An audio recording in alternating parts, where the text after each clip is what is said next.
సహోదరులందరికీ యేసుక్రీస్తు నామంలో వందనాలు. మనందరికీ తండ్రి అయిన దేవునికి స్తుతులు, స్తోత్రములు, కృతజ్ఞతాస్తుతులు చెల్లించుతున్నాను. ప్రియులారా, మనము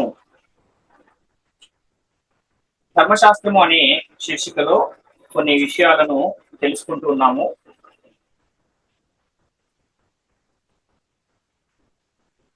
కాబట్టి ఈరోజు అదే ధర్మశాస్త్రంలోని ఇంకొక అంశాన్ని పరిశీలించే ప్రయత్నం చేద్దాం. అయితే గత వారమే ఇంతకు ముందు తరగతిలో ధర్మశాస్త్రాన్ని గురించిన ఒక అంశాన్ని మనం పరిశీలించాం. పాపాన్ని తీసివేయడానికి ఈ లోకానికి వచ్చిన యేసుక్రీస్తు వారు ఏం చేస్తే పాపాన్ని తీసివేయగలడు అన్న విషయాన్ని మనం పరిశీలన చేశాము. ఈరోజు ధర్మశాస్త్రం అనేది అసలు ఎందుకు కొట్టివేయబడింది అనే అంశాన్ని గురించి మనము పరిశీలించే ప్రయత్నం చేద్దాం. అయితే యేసుక్రీస్తు లోకానికి వచ్చే సమయానికి ఈ లోకంలో ఉన్న ప్రజలు ధర్మశాస్త్రాన్ని కలిగి ఉన్నారు. ఆ ధర్మశాస్త్రాన్ని కలిగి ఉన్నవారు ఆ ధర్మశాస్త్రాన్ని అతిక్రమించడం ద్వారా పాపులుగా తీర్చబడితే, ధర్మశాస్త్రము లేని అన్యజనులు కూడా ధర్మశాస్త్రము లేకపోయినా ఒకవేళ స్వాభావికంగా ధర్మశాస్త్ర సంబంధమైన క్రియలు ఒకవేళ చేస్తే వాళ్ళు నీతిమంతులుగా తీర్చబడే అవకాశం ఉన్నా కూడా ఆ అన్యజనులు కూడా ధర్మశాస్త్ర సంబంధమైన క్రియలను చేయకపోవటం వల్ల వాళ్ళు కూడా పాపులుగా తీర్చబడిపోయిన ఒక పరిస్థితి మనకు కనబడుతుంది. అయితే యూదులైనా సరే, గ్రీకు దేశస్థులైనా సరే, అన్యజనులైనా సరే అందరూ కూడా శాపమునకు లోనై ఉన్నారు అన్న విషయాన్ని మనకు పరిశుద్ధ గ్రంథము తెలియజేస్తుంది. అందుకనే పరిశుద్ధ గ్రంథంలో ఏం కనబడుతుంది అంటే నీతిమంతుడు లేడు, ఒక్కడును లేడు అన్న మాట మనకు కనబడుతుంది. అయితే యేసుక్రీస్తు లోకానికి వచ్చే ఆ సమయానికే ఈ లోకంలో ఉన్న వారందరూ కూడా పాపం అనే చెరలో బంధించబడి ఉన్నారు. అలాంటి పరిస్థితుల్లో ఈ లోకానికి వచ్చిన యేసుక్రీస్తు వారు పాపాన్ని తీసివేయడానికి, పాపులను రక్షించడానికి లోకానికి వచ్చాడు కనుక ఆ పాపాన్ని తీసివేయడానికి, పాపులను రక్షించడానికి లోకానికి వచ్చిన యేసుక్రీస్తు వారు ఏం చేస్తే పాపాన్ని తీసివేయగలడు అన్న ఆ విషయాన్ని మనం పరిశీలన చేశాం. పాపానికి బలం ఎందులో ఉంది అంటే ధర్మశాస్త్రములో పాపానికి బలం ఉంది అన్న విషయం మనకు కొరింథీయులకు రాసిన మొదటి పత్రిక 15వ అధ్యాయం 55-56 వచనాలు తెలియజేస్తున్నాయి. అయితే ఈ పాపానికి బలమై ఉన్న ధర్మశాస్త్రాన్ని తీసివేస్తేనే యేసుక్రీస్తు ప్రభువుల వారు పాపాన్ని తీసివేయగలరు కనుక ఆయన లోకానికి వచ్చి ఏం చేశాడు అంటే పాపానికి బలమై ఉన్న ధర్మశాస్త్రాన్ని సిలువలో కొట్టివేయటం జరిగింది అన్న విషయాన్ని కూడా మనము పరిశీలన చేస్తాం. అయితే ఎవరి ధర్మశాస్త్రాన్ని కొట్టివేయగలరు అని అంటే ధర్మశాస్త్రాన్ని అనుసరించి జీవించిన వారే ధర్మశాస్త్రాన్ని కొట్టివేయగలరు కనుక యేసుక్రీస్తు ప్రభువుల వారు ఈ లోకానికి వచ్చి ధర్మశాస్త్రానికి లోబడి జీవించి దాన్ని నెరవేర్చి తన శరీరం అందు సిలువలో ధర్మశాస్త్రాన్ని కొట్టివేయటం అనేది జరిగింది. ఈ విషయాన్ని కూడా మనము గతంలోనే నేర్చుకున్నాం. అందుకనే యేసుక్రీస్తు వారు ఈ ధర్మశాస్త్రానికి సమాప్తి అయి ఉన్నారు అని రోమపత్రిక 10వ అధ్యాయం 4వ వచనం తెలియజేస్తుంది. అసలు ఈ ధర్మశాస్త్రం ఎందుకు కొట్టివేయబడింది అన్న ఆ విషయాన్ని ఈరోజు మనము నేర్చుకునే ప్రయత్నం చేద్దాం. అయితే ధర్మశాస్త్రం విషయంలో బైబిల్ గ్రంథం అసలు ఏం చెబుతుంది అని మనం ఆలోచిస్తే ఆ ధర్మశాస్త్రాన్ని యేసుక్రీస్తు వారు ఎందుకు కొట్టివేశారు అన్న విషయము మనకు అర్థమవుతుంది. అయితే ధర్మశాస్త్రం అసలు ఎందుకు కొట్టివేయబడింది, ఏ ఏ కారణాలను బట్టి ధర్మశాస్త్రం కొట్టివేయబడింది అని మనం ఆలోచన చేయగలిగితే ధర్మశాస్త్రములో లోపం ఉంది, ధర్మశాస్త్రము లోపము గలదిగా ఉంది అని పరిశుద్ధ గ్రంథము తెలియజేస్తుంది. హెబ్రీయులకు రాసిన పత్రిక 8వ అధ్యాయము 7వ వచనాన్ని మనం చూస్తే ఏలయనగా ఆ మొదటి నిబంధన లోపము లేనిదైతే రెండవ దానికి అవకాశము ఉండనేరదు అంటున్నాం. అంటే అసలు బైబిల్ గ్రంథంలో ఎన్ని నిబంధనలు ఉన్నాయి అంటే ఇదివరకే మనం పరిశీలించాము. 2 నిబంధనలు ఉన్నాయి. అందులో ఒకటేమో మొదటి నిబంధన, దాన్నే పాత నిబంధన అని కూడా పిలుస్తారు. దాన్నే ధర్మశాస్త్రము అన్న పేరు కూడా ఆ మొదటి నిబంధనకు ఉంది. ఇంకొకటేమో రెండవ నిబంధన, దాన్ని క్రొత్త నిబంధన అని కూడా పిలుస్తారు.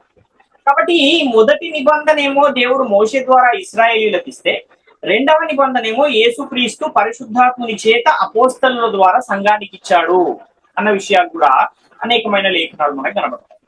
కాబట్టి ఇక్కడ ఏం చెబుతున్నాడు అంటే, మొదటి నిబంధన లోపము లేనిదైతే రెండవ దానికి అవకాశం ఉండనేరదు అంటున్నాడు. అంటే పాత నిబంధన లేక, ఒకవేళ పాత నిబంధన లేక ధర్మశాస్త్రము లోపము గలది కనుకనే అది కొట్టివేయబడింది. ఒకవేళ అందులో లోపము లేకపోతే దాన్ని తీసివేయవలసిన అవసరము లేదు అన్న విషయాన్ని ఇక్కడ తెలియజేస్తున్నాడు. ఇంకో కారణాన్ని కూడా మనం పరిశీలన చేయగలిగితే, ఈ ధర్మశాస్త్రం అనేది దేనికి కూడా సంపూర్ణ స్థితి కలగజేయట్లేదు అన్న విషయాన్ని కూడా పౌలు గారు తెలియజేస్తున్నారు. హెబ్రీలకు రాసిన పత్రిక 7వ అధ్యాయము 18వ వచనాన్ని మనం చూస్తే, హెబ్రీ పత్రిక 7వ అధ్యాయం 18వ వచనం, ఆ ధర్మశాస్త్రము దేనికి నీ సంపూర్ణ స్థితి కలగజేయలేదు కనుక ముందీయబడిన ఆజ్ఞ బలహీనమైనందునను నిష్ప్రయోజనమైనందునను అది నివారణ చేయబడి ఉన్నది అంటున్నాడు. అంటే ముందు ఇయ్యబడిన ఆజ్ఞ, ఏది ముందు ఇయ్యబడిన ఆజ్ఞ? పాత నిబంధన అనేది, ధర్మశాస్త్రము అనేది ముందు ఇయ్యబడిన ఆజ్ఞ. ఆ ముందు ఇయ్యబడిన ఆజ్ఞ ఎలాంటిది అంటున్నాడు అంటే, అది బలహీనమైనది, నిష్ప్రయోజనమైనది కనుక అది నివారణ చేయబడి ఉన్నది అంటున్నాడు. మరి అది నివారణ చేయబడితే మరలా ఈ భూలోకంలో ఉన్న ప్రజలు దేన్ని బట్టి నడుచుకోవాలి అన్న ప్రశ్న కూడా వస్తుంది కనుక దానికి కూడా సమాధానాన్ని తెలియజేస్తూ హెబ్రీ పత్రిక 7వ అధ్యాయం 19వ వచనంలో పౌలు గారు ఏం చెప్తున్నారంటే, హెబ్రీ పత్రిక 7వ అధ్యాయం 19వ వచనంలో, అంతకంటే శ్రేష్టమైన నిరీక్షణ దాని వెంట ప్రవేశపెట్టబడేను, దీని ద్వారా దేవుని యొద్దకు మనము చేరుచున్నాము అంటున్నారు. అంటే ధర్మశాస్త్రం అనేది లోపము గలది అని చెప్పబడుతుంది. ఏంటి ఆ లోపము అనంటే, ధర్మశాస్త్రము దేనికి కూడా సంపూర్ణ సిద్ధి కలగజేయట్లేదు కనుక అది నివారణ చేయబడి ఉన్నది. అసలు ఈ ధర్మశాస్త్రము ఏ ఇశ్రాయేలీయులకైతే ఇవ్వబడిందో వారే దాని చేత సంపూర్ణ సిద్ధి పొందలేనప్పుడు అది మనకెలా ప్రయోజనకరంగా ఉంటుంది అన్న విషయాన్ని కూడా మనం ఒకసారి ఆలోచించవలసిన అవసరం. ఎందుకు ధర్మశాస్త్రం కొట్టివేయబడింది అని మనం ఇంకొక కారణాన్ని కూడా చూడగలిగితే, రెండవ దానిని స్థిరపరచుటకు మొదటి దానిని కొట్టివేసి ఉన్నాడు అన్న విషయం మనకు కనబడుతుంది. ఎందుకంటే ఒకే కాలంలో ఒకే సమయంలో రెండు చట్టాలు అమల్లో ఉండొచ్చా అంటే అలాంటి అవకాశం లేదు. రెండు ఒకేసారి అమల్లో ఉండలేదు. ఒకే చట్టం అమల్లో ఉంటుంది. కాబట్టి హెబ్రీ పత్రిక 10వ అధ్యాయం 9వ వచనాన్ని మనం చూస్తే, హెబ్రీలకు రాసిన పత్రిక 10వ అధ్యాయం 9వ వచనంలో, ఆయన నీ చిత్తము నెరవేర్చుటకు ఇదిగో నేను వచ్చి ఉన్నానని చెప్పుచున్నాడు. ఇవన్నీ ధర్మశాస్త్రము చొప్పున అర్పించబడుచున్నవి, ఆ రెండవ దానిని స్థిరపరచుటకు మొదటి దానిని కొట్టివేయుచున్నాడు అంటున్నాడు. అంటే ఒక నిబంధన ఆల్రెడీ ఉంది, అది మొదటి నిబంధన. ఆ మొదటి నిబంధనలో ఏముందంటే లోపం ఉంది అంటున్నాడు. ఇలాంటి లోపము అంటే అది దేనికి సంపూర్ణ స్థితి కలగజేయట్లేదు అంటున్నాడు. అలాంటి దానిని ఏం చేస్తున్నాడు అంటే రెండవ నిబంధనను కూడా ఇచ్చి ఆ రెండవ దానిని స్థిరపరచాలి అంటే ఏం చేయాలి? మొదటి దానిని కొట్టివేయాలి అని చెప్తున్నాడు. కాబట్టి నేటి కాలంలో ఈ రెండవ నిబంధన స్థిరపడి ఉంది, అది స్థిరపడిపోయింది. అందుకనే మొదటి నిబంధనను కొట్టివేశారు అన్న విషయాన్ని మనం గమనించాలి. ఈ పరిశుద్ధ గ్రంథము ఇంత స్పష్టంగా చెప్పినా సరే ఇంకా ధర్మశాస్త్రం అమల్లోనే ఉంది, అది కొట్టివేయబడలేదు అనేవారు ఒకసారి ఈ లేఖనాలన్నీ పరిశీలించి తమను తాము ఒకసారి ఆత్మ విమర్శ చేసుకోవాల్సిన అవసరం. కొంతమంది తన వాదనను బలపరుచుకోవడానికి ఏం చెబుతారు అంటే, దేవుడు ఇశ్రాయేలీలకు రెండు ధర్మశాస్త్రాలు ఇచ్చాడండి, అందులో ఒకటి ఉంచాడు, ఒకటి కొట్టివేశాడు. ఆచారయుక్తమైన ధర్మశాస్త్రం ఏమో కొట్టివేయబడితే నైతిక ధర్మశాస్త్రము, ఆజ్ఞలు గల ధర్మశాస్త్రం అలానే ఉంది అని కొంతమంది చెబుతూ ఉంటారు. కానీ దేవుడు ఇశ్రాయేలీలకు రెండు ధర్మశాస్త్రాలు ఇచ్చాడని లేఖనంలో ఎక్కడైనా ఒక్క లేఖనమైనా చూపెట్టగలుగుతారా వీళ్ళు అని అంటే ఎక్కడా కూడా చూపెట్టలేదు. ఎందుకంటే దేవుడు ఇచ్చింది ఒకటే ధర్మశాస్త్రము అని పరిశుద్ధ గ్రంథం తెలియజేస్తుంది తప్ప రెండు ధర్మశాస్త్రాలు ఇచ్చాడని ఎక్కడా కూడా ఒక్క లేఖనాధారం కూడా మనకు పరిశుద్ధ గ్రంథంలో కనబడదు.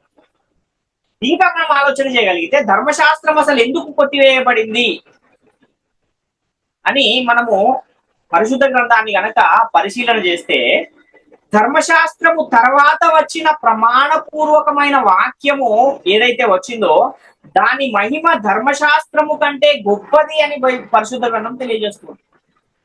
అంటే ధర్మశాస్త్రము తర్వాత వచ్చింది ఒక ప్రమాణపూర్వకమైన వాక్యం ఏంటి అంటే క్రొత్త నిబంధన. ఆ క్రొత్త నిబంధన మహిమ ధర్మశాస్త్రం యొక్క మహిమ కంటే ఎలాంటిదంటే గొప్పది అంటున్నాడు. అంటే ధర్మశాస్త్రం అనేది శిక్షావిధికి కారణమైన పరిచర్య. 2 కొరింథీ పత్రిక 3:9 చూస్తే శిక్షావిధికి కారణమైన పరిచర్యయే మహిమ గలదైతే నీతికి కారణమైన పరిచర్య ఎంతో అధికమైన మహిమ గలదగును అంటున్నాడు. అంటే అత్యధికమైన మహిమ దేనికి ఉంది అని అంటే నీతికి కారణమైన పరిచర్య, ధర్మశాస్త్రము తర్వాత దయచేయబడిన చట్టము. అదే ఏంటి అంటే క్రొత్త నిబంధన. కనుక క్రొత్త నిబంధన అనేది ఎలాంటిది అంటే అత్యధికమైన మహిమ గలది, అధికమైన మహిమ గలదిగా పరిశుద్ధ గ్రంథము తెలియజేస్తుంది. 2 కొరింథీ పత్రిక 3:10 కూడా మనం చూస్తే, కొరింథీలకు రాసిన 2వ పత్రిక 3:10 అత్యధికమైన మహిమ దీనికి ఉండుట వలన ఇంతకు మునుపు మహిమ కలదిగా చేయబడినది ఈ విషయములో మహిమ లేనిదాయను అంటున్నాడు. అంటే ఒకటేమో మహిమ గలది, ఇంకొకటేమో అత్యధికమైన మహిమ గలది. రెండు పక్కపక్కన పెట్టినప్పుడు ఏది ఎక్కువ మహిమ గలది అని అంటే రెండిట్లో ఏది శ్రేష్టమైనది అంటే అత్యధికమైన మహిమ గలదే శ్రేష్టమైనది అని ఎవరైనా సాధారణంగా దానికి సమాధానము జవాబు ఇస్తారు. ఒకవేళ అత్యధిక మహిమ గలది లేదనుకోండి, మహిమ గలదే ఉంటే మనకు అదే ఎలా కనబడుతుంది అంటే ప్రయోజనకరంగా కనబడుతుంది. కాబట్టి ధర్మశాస్త్రం అనేది మహిమ గలదిగా ఉన్నా కూడా ఎప్పుడైతే అత్యధికమైన మహిమ గల నూతన నిబంధన వచ్చిందో అప్పుడు ఆ ధర్మశాస్త్రం అనేది మహిమ లేనిదిగా అయిపోయింది అన్న విషయం తెలియజేస్తున్నాం. ఉదాహరణకి మనము ఇంట్లో ఏదో పని చేసుకుంటున్నాం, చదువుకుంటున్నాం అనుకోండి. ఆ సమయంలో కరెంటు పోతే వెంటనే మనం ఏం చేస్తామంటే ఎక్కడైనా క్రొవ్వొత్తి ఉందేమో అని ఇంట్లో వెతికి ఆ క్రొవ్వొత్తిని తీసుకొచ్చి వెలిగించుకొని దాని ముందు కూర్చొని చదువుకుంటాం. ఆ తర్వాత కొద్ది నిమిషాలకి కరెంట్ వచ్చేసింది. కరెంట్ రాగానే ఏం జరుగుతుంది అంటే ఇంట్లో ఉన్న లైట్లన్నీ వెలుగుతాయి. ఈ లైట్లన్నీ వెలిగిన తర్వాత కూడా అదే క్రొవ్వొత్తి పెట్టుకున్న ఒకవేళ చదివితే ఎలా ఉంటుంది? అది ఎవరైనా చూసేవారు ఏమంటారంటే అదేంటంటే ఆల్రెడీ కరెంట్ వచ్చింది కదా, మంచి వెలుగు లైట్ తోనే ఉండగా మళ్ళా మీరేంటి క్రొవ్వొత్తి పెట్టుకుంటున్నారు అని ఎలాగైతే అడుగుతారో అదే విధంగా ఈ ధర్మశాస్త్రం అనేది ఎలాంటిది అని అంటే క్రొవ్వొత్తి లాంటిది. కాబట్టి ఆల్రెడీ ఒక లైట్ ఉన్నప్పుడు క్రొవ్వొత్తితో అవసరం ఉందా అంటే లేదు. ఇప్పుడు ఈ క్రొత్త నిబంధన అనేది ఎలాంటిది అని అంటే ఒక ఫ్లడ్ లైట్ లాంటిది. ఒక 100 వాట్స్ బల్బు ఎంత వెలుగునైతే ఇస్తుందో అలాంటి వెలుగు ఇచ్చేదిగా కొత్త నిబంధన కనబడితే ఒక క్రొవ్వొత్తి ఇచ్చే వెలుగుగా ఏది కనబడుతుంది అంటే ధర్మశాస్త్రము కనబడుతుంది. కాబట్టి లైట్ వెలుగు ఉన్నప్పుడు ఈ క్రొవ్వొత్తి అనేది అవసరమా అంటే అవసరం లేదు అని ఎంత సాధారణంగా అయితే మనం చెప్పగలుగుతామో అదే విధంగా ఈ క్రొత్త నిబంధన వచ్చిన తర్వాత ధర్మశాస్త్రం అవసరమా అంటే అవసరం లేదు అని మనము చెప్పొచ్చు. కాబట్టి ఇంకా మనము ఆలోచన చేస్తే ధర్మశాస్త్రము అమల్లో ఉంది అనేవారు ఎలాంటి వారు అంటే కరెంట్ వచ్చాక కూడా క్రొవ్వొత్తి పెట్టుకునే నేను చదువుతాను అనేవారు ఉంటారు చూసారా, అలాంటి వారే ఈ రోజు ఇంకా మాకు ధర్మశాస్త్రం అమల్లో ఉంది అనేవారు అన్న విషయాన్ని ఒకసారి ఆలోచన చేయాల్సిన అవసరం. కొరింథీలకు రాసిన 2వ పత్రిక 3:11 మనం చూడగలిగితే తగ్గిపోవునదే మహిమ గలదై ఉండిన ఎడల నిలుచున్నది మరి ఎక్కువ మహిమ గలదై ఉండును కదా అంటున్నాడు. అంటే అత్యధికమైన మహిమ గలదైన క్రొత్త నిబంధన వచ్చిన తర్వాత తక్కువ మహిమ గలదైన ధర్మశాస్త్రం అవసరమా అనేది ఒకసారి ఆలోచించాలి. ధర్మశాస్త్రము మాకు ఇంకా అమల్లోనే ఉంది అనేవారు క్రీస్తు ద్వారా వచ్చే ఆశీర్వాదాన్ని మహిమను గుర్తించలేకపోతున్నారు అన్న విషయాన్ని గమనించవలసిన అవసరం. ఇంకా మనం ఆలోచిస్తే మొదటి నిబంధన ఏదైతే ఉందో అందులో ఉన్న లోపం ఏమిటి అని మనం ఆలోచిస్తే ఒకటేమో అది దేనికి సంపూర్ణ స్థితి కలగజేయట్లేదు అని మనం ఇంతకు ముందే చూసాము. ఇంకా ఆ ధర్మశాస్త్రము అనేది పాపం అంటే ఏంటో తెలియజేస్తుంది కానీ పాపాన్ని తీసివేసే బలము ఆ ధర్మశాస్త్రములో లేదు అన్న విషయాన్ని కూడా పరిశుద్ధ గ్రంథం తెలియజేస్తుంది. రోమీలకు రాసిన పత్రిక 3వ అధ్యాయము 20వ వచనాన్ని మనం చూడగలిగితే ఏదైనా ధర్మశాస్త్ర సంబంధమైన క్రియల మూలముగా ఏ మనుషుడును ఆయన దృష్టికి నీతిమంతుడని తీర్చబడడు. ధర్మశాస్త్రము వలన పాపమనగా ఎట్టిదో తెలియబడుచున్నది అంటున్నాడు. అంటే ధర్మశాస్త్రం ఏం చేస్తుంది అంటే పాపాన్ని మాత్రమే తెలియజేస్తుంది తప్ప పాపాన్ని తీసివేసే శక్తి ఆ ధర్మశాస్త్రానికి లేదు. మనకి శరీరంలో ఏదైనా ఒక వ్యాధి వచ్చింది అనుకోండి, రోగం వచ్చింది అనుకోండి, ఆ రోగము శరీరంలో ఎక్కడుంది, ఎంత పరిమాణంలో ఉందో తెలుసుకోవడానికి డాక్టర్ గారు ఏం చేస్తారంటే ఒక ఎక్స్రేనో లేకపోతే ఒక స్కానింగో రాస్తారు. ఆ స్కానింగ్ వెళ్ళి మనం తీయించుకొని వచ్చిన తర్వాత ఆ రిపోర్ట్ ని బట్టి ఆయన ఏం చెప్తాడంటే ఇదిగో నీ శరీరంలో ఈ భాగంలో ఒక అవయవం అనేది పాడైపోయింది అని తెచ్చిన ఆ రిపోర్ట్ ని బట్టి ఆయన చెప్తారు. అంటే ఆ స్కానింగ్ తీసుకుని వచ్చినంత మాత్రాన శరీరంలో ఉన్న రోగం పోతుందా అంటే పోదు. ఆ రోగం యొక్క పరిమాణాన్ని తెలియజేసేంత వరకే ఆ స్కానింగ్ కు కానీ ఆ ఎక్స్రేకు కానీ ఉన్న పని తప్ప ఆ ఎక్స్రేకు కానీ స్కానింగ్ కు కానీ ఆ శరీరంలో ఉన్న రోగాన్ని తీసివేసే శక్తి ఎలాగైతే లేదో ఈ ధర్మశాస్త్రం కూడా ఎంతవరకు పరిమితమై ఉన్నది అని అంటే ఆ పాపము యొక్క పరిమాణాన్ని మాత్రమే తెలియజేస్తుంది. పాపము ఏ పాపము అనేది మాత్రమే తెలియజేస్తుంది తప్ప పాపాన్ని తీసివేసే శక్తి ఆ ధర్మశాస్త్రానికి లేదు అన్న విషయాన్ని ఇక్కడ తెలియజేస్తున్నారు. రోమపత్రిక 7:13 కూడా మనం చూస్తే ఉత్తమమైనది నాకు మరణకరమైన అట్లను రాదు, అయితే పాపము ఉత్తమమైన దాని మూలముగా నాకు మరణము కలగజేయచ్చు. పాపమైనట్టు అగ్గుపడు నిమిత్తము అనగా పాపము ఆజ్ఞ మూలముగా అత్యధిక పాపమగు నిమిత్తము అది నాకు మరణకరమాయను. అంటే ధర్మశాస్త్రం ఏం చేస్తుందంటే పాపమును అత్యధికమైన పాపముగా చేస్తుంది. అంటే అసలు ఆజ్ఞలే లేనప్పుడు పాపము ఏ స్థితిలో ఉంటుంది అంటే అది మృతమైనదిగా ఉంటుంది అని కూడా పరిశుద్ధ గ్రంథం తెలియజేస్తుంది. ధర్మశాస్త్రము లేనప్పుడు పాపము మృతము.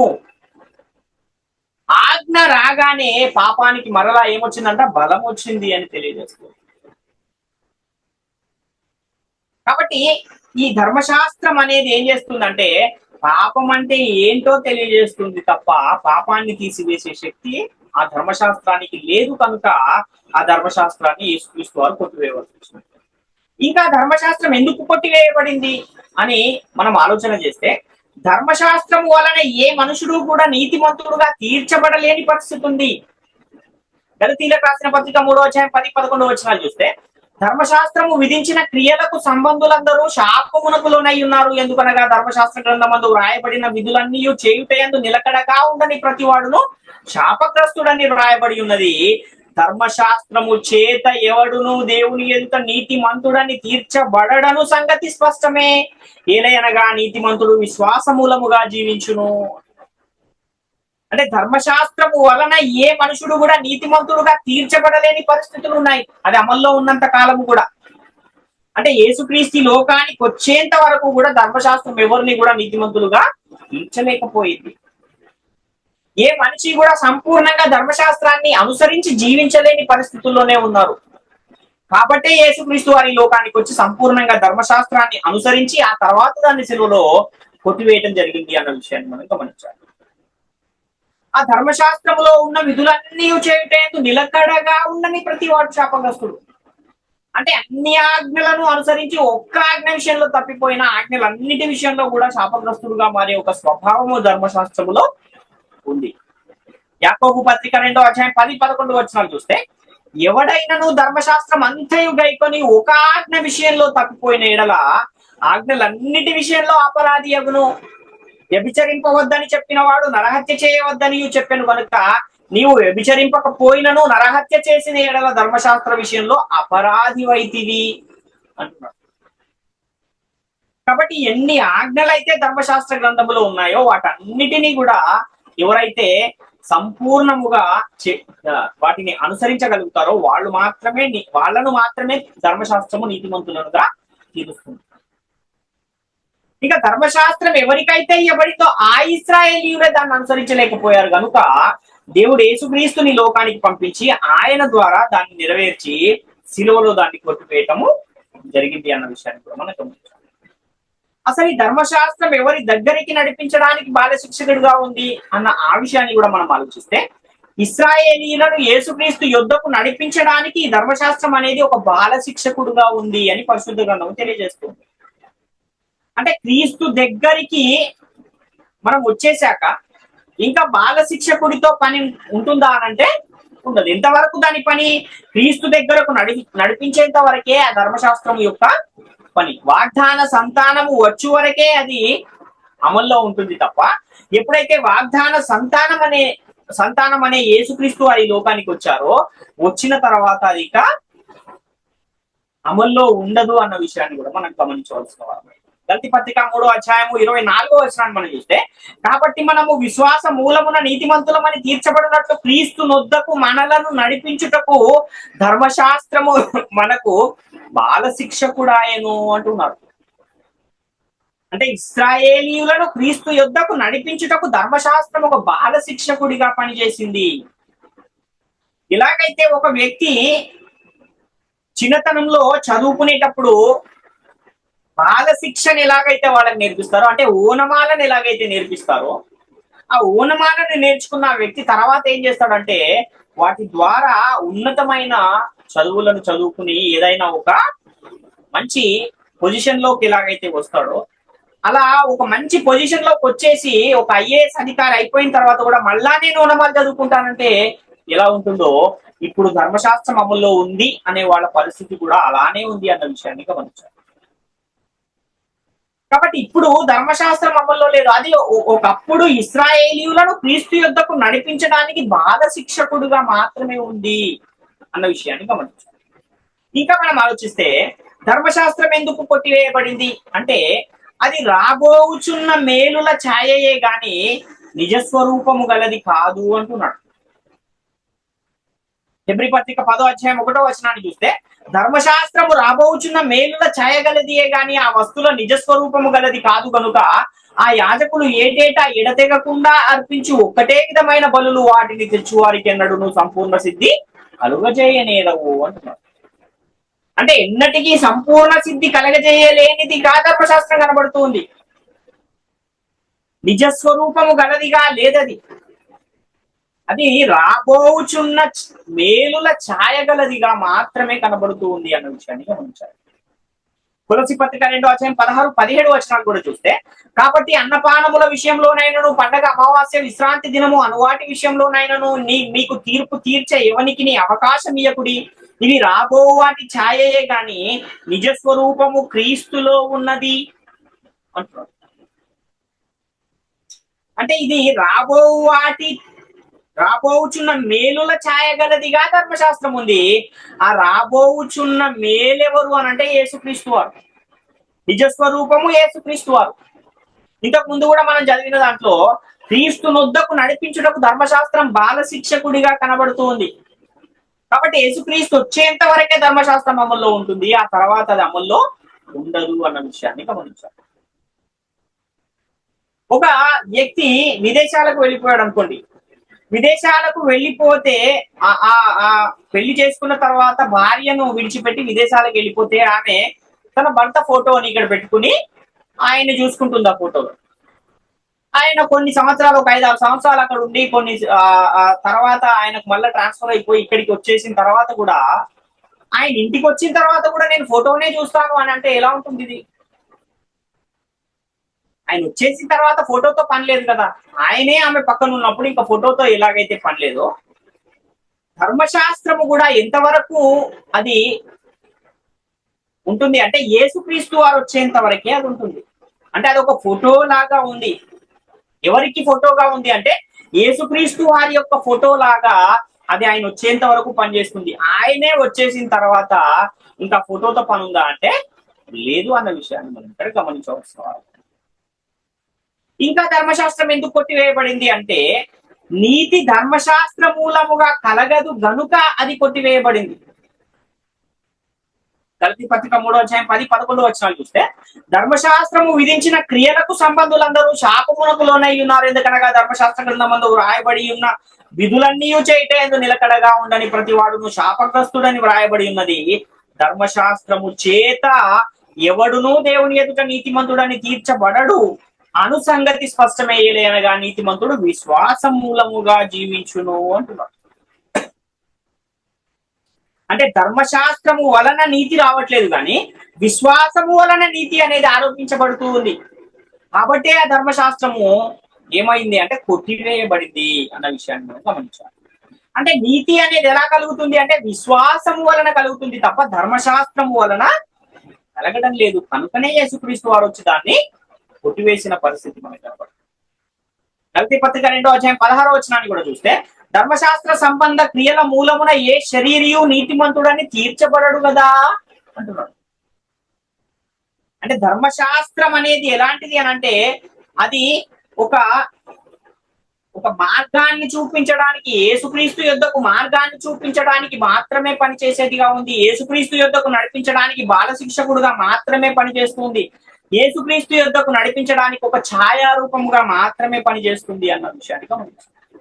ఎప్పుడైతే యేసుక్రీస్తు వారు వచ్చారో ఇక నిజస్వరూపమైన యేసుక్రీస్తు వారు వచ్చిన తర్వాత ఛాయారూపమైన ధర్మశాస్త్రంతో పని లేదు అన్న విషయాన్ని గమనించాలి. అందుకనే యేసుక్రీస్తు వారు దాన్ని ఏం చేశారు?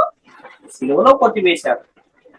ఇంకా జీవింపజేయు శక్తి ధర్మశాస్త్రానికి లేదు కనుకనే అది కొట్టివేయబడింది. గలతీ పత్రిక 3వ అధ్యాయం 21వ వచనాన్ని చూస్తే ధర్మశాస్త్రము దేవుని వాగ్దానములకు విరోధమైనదా? అట్లన రాదు. జీవింపజేయు శక్తి గల ధర్మశాస్త్రము ఇయ్యబడి ఉన్న ఎడల వాస్తవముగా నీతి ధర్మశాస్త్ర మూలముగానే కలుగును కానీ అంటున్నాడు. అంటే జీవింపజేయు శక్తి గల ధర్మశాస్త్రం ఒకవేళ ఇయ్యబడితే నీతి అనేది దాని వలనే కలిగేది, కానీ దాని వలన కలుగుతుందా నీతి అంటే కలగట్లేదు. ఏ శరీరయు ధర్మశాస్త్ర సంబంధమైన క్రియల మూలంగా నీతిమంతుడుగా తీర్చబడడు అన్న విషయాన్ని ఇంత స్పష్టంగా గలతీ పత్రిక 2వ అధ్యాయం 16వ వచనం చెప్పిన తర్వాత ధర్మశాస్త్రము వలన నీతి కలగనప్పుడు ఇంకా ధర్మశాస్త్రం ఎందుకు? కనుకనే దాన్ని యేసుక్రీస్తు వారు శిలువలో కొట్టివేశారు అన్న విషయాన్ని మనం గమనించాలి. ఒకవేళ ధర్మశాస్త్రమే మనుషులను నీతిమంతులుగా తీర్చగలిగి ఉంటే యేసుక్రీస్తు అసలు ఈ లోకానికి రావాల్సిన అవసరమే ఉండేది కాదు. అందులో ఒక మనిషిని నీతిమంతులుగా తీర్చబడే అవకాశము ఆ ధర్మశాస్త్రములో లేదు కనుకనే, పాపాన్ని తీసివేసే బలము ధర్మశాస్త్రములో లేదు కనుకనే ఆ ధర్మశాస్త్రాన్ని తీసివేయవలసి వచ్చింది. కనుకనే యేసుక్రీస్తు వారు దాన్ని శిలువలో కొట్టివేశారు. రోమపత్రిక 3వ అధ్యాయం 20వ వచనాన్ని చూస్తే ఏలైనగా ధర్మశాస్త్ర సంబంధమైన క్రియల మూలముగా ఏ మనుషుడును ఆయన దృష్టికి నీతిమంతుడని తీర్చబడడు, ధర్మశాస్త్రము వలన పాపమనగా ఎట్టిదో తెలియబడుచున్నది అంటున్నారు. పాపాన్ని మాత్రమే తెలియజేస్తుంది తప్ప పాపాన్ని తీసివేయలేదు ధర్మశాస్త్రము. కనుక దాన్ని యేసుక్రీస్తు వారు శిలువలో కొట్టివేశారు. ఇంత చెప్పినా సరే లేదండి మాకు ఇంకా ధర్మశాస్త్రం అమల్లోనే ఉంది అని ఒకవేళ అంటే అలాంటి వారికి కూడా పౌలు గారు ఒక హెచ్చరిక చేస్తూ ఉన్నారు. ఏంటది అనంటే గలతీ పత్రిక 5వ అధ్యాయం 4వ వచనంలో మీలో ధర్మశాస్త్రము వలన నీతిమంతులని తీర్చబడు వారెవరో వారు క్రీస్తులో నుండి బొత్తిగా వేరు చేయబడి ఉన్నారు, కృపలో నుండి తొలగిపోయి ఉన్నారు అంటున్నారు. అంటే యేసుక్రీస్తులోనే వేరు చేయబడిపోతే అలాంటి వారి పరిస్థితి ఎలా ఉంటుందో ఒకసారి ఆలోచించండి. యోహాను సువార్త 17వ అధ్యాయం 3వ వచనం ఏం తెలియజేస్తుంది? అద్వితీయ సత్య దేవుడవైన నిన్నును నీవు పంపిన యేసుక్రీస్తును ఎరుగుటయే నిత్య జీవము అని తెలియజేస్తుంది. అంటే యేసుక్రీస్తును ఎరిగితేనే నిత్య జీవము అని చెప్పినప్పుడు ఆ ధర్మశాస్త్రము నాకుందనే వారు క్రీస్తులో నుండే వేరు చేయబడితే అలాంటి వారికి నిత్య జీవము వచ్చే అవకాశం ఉందా అంటే లేదు. కృపలో నుండే కలిగిపోయే పరిస్థితుల్లో అలాంటి వారు ఉన్నప్పుడు పరలోకానికి వాళ్ళు వెళ్తారా అంటే వెళ్ళరు. మాకు పరలోకం అవసరం లేదండి, ధర్మశాస్త్రమే కావాలని ఒకవేళ అంటే ఇంకా దానికి చేసేదేముంది? ఏమీ లేదు. అంటే ఎప్పుడైతే ఆత్మ సంబంధమైన సంగతులతో సరిపోల్చుకుని ఒకవేళ లేఖనము చెప్పిన దాన్ని స్వీకరించే మనసు ఒకవేళ ఉంటే అలాంటి వారు ఏం చేస్తారంటే వాక్యానుసారముగా, ఒకవేళ ఇంతకు ముందు మేము నమ్మేది వాక్యానుసారంగా లేదేమో గనుక ఇప్పుడు ఇది వాక్యానుసారంగా కనబడుతుంది గనుక వాక్యానుసారముగా ప్రవర్తించు వారంగా మేము ఉంటాము అనుకుంటే అలాంటి వారు క్రీస్తులో ఉంటారు, కృపలో నుండి తొలగిపోరు. ఎందుకంటే ధర్మశాస్త్రం ఎలాంటిది అని అంటే అది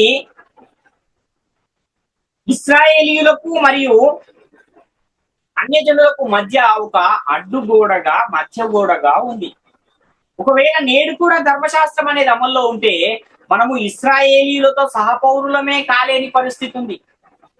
అందుకనే యేసుక్రీస్తు వారు ఏం చేశారంటే ఆ ధర్మశాస్త్రాన్ని సిలువలో కొట్టివేసిన ఒక పరిస్థితి మనకు కనపడుతుంది. ఎందుకని ధర్మశాస్త్రం కొట్టివేయబడింది అంటే ఇన్ని కారణాలను బట్టి ధర్మశాస్త్రం కొట్టివేయబడింది.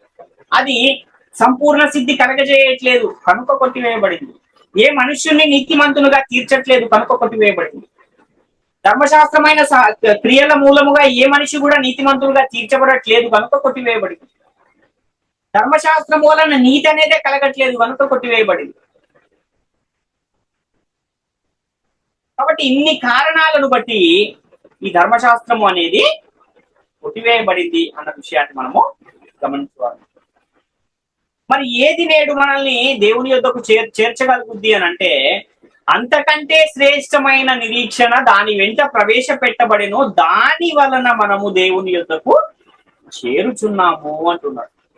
కాబట్టి ఏదైతే యేసుక్రీస్తు వారి లోకానికి వచ్చి మరణించి సమాధి చేయబడి తిరిగి లేపబడిన తర్వాత పరలోకానికి వెళ్ళి తండ్రి యొద్ద నుండి పంపబడిన పరిశుద్ధాత్ముని లోకానికి పంపినప్పుడు ఆ వచ్చిన పరిశుద్ధాత్ముడు క్రీస్తు యొక్క మాటలనే తీసుకుని అపోస్తలుల ద్వారా ఏదైతే సంఘానికి ఆజ్ఞాపించాడో ఆ సంఘానికి ఆజ్ఞాపించబడిన నూతన నిబంధనను మనము నేటి కాలంలో అనుసరించవలసిన వారమై ఉన్నాము తప్ప ధర్మశాస్త్రముతో మనకి ఎలాంటి సంబంధము లేదు అన్న విషయాన్ని గమనించాలి. ఎందుకంటే ఎవరికైతే ఆ ధర్మశాస్త్రం ఇవ్వబడిందో ఆ ఇశ్రాయేలీలే దాన్ని అనుసరించలేకపోయారు, మనం ఇలా దాన్ని అనుసరించగలుగుతాము అన్న విషయాన్ని కూడా గమనించాలి. కాబట్టి ఇన్ని కారణాలను బట్టి ఈ ధర్మశాస్త్రము కొట్టివేయబడింది. అది రాబో వాటి యొక్క ఛాయగా ఉంది తప్ప నిజస్వరూపమైనదిగా లేదు కనుక కొట్టివేయబడింది. అందువలన యేసుక్రీస్తు వారి లోకానికి వచ్చి ఈ ధర్మశాస్త్రాన్ని సంపూర్ణంగా అనుసరించి ఆ తర్వాత దానిని తన శరీరం అందు సిలువలో కొట్టివేశారు అన్న విషయాన్ని ప్రతి ఒక్కరు కూడా గమనించారు. కాబట్టి ప్రియులారా, ఆత్మ సంబంధమైన ఈ సంగతులను ఆత్మ సంబంధమైన సంగతులతో సరిపోల్చుకుని వాక్య ప్రకారముగా ప్రవర్తించు వారునై ఉండి దేవుని కృపకు పాత్రులుగా ఉండాలని వేడుకొంచు ఈ నా మాటలు ముగిస్తున్నాం. అందరికీ వందనాలు.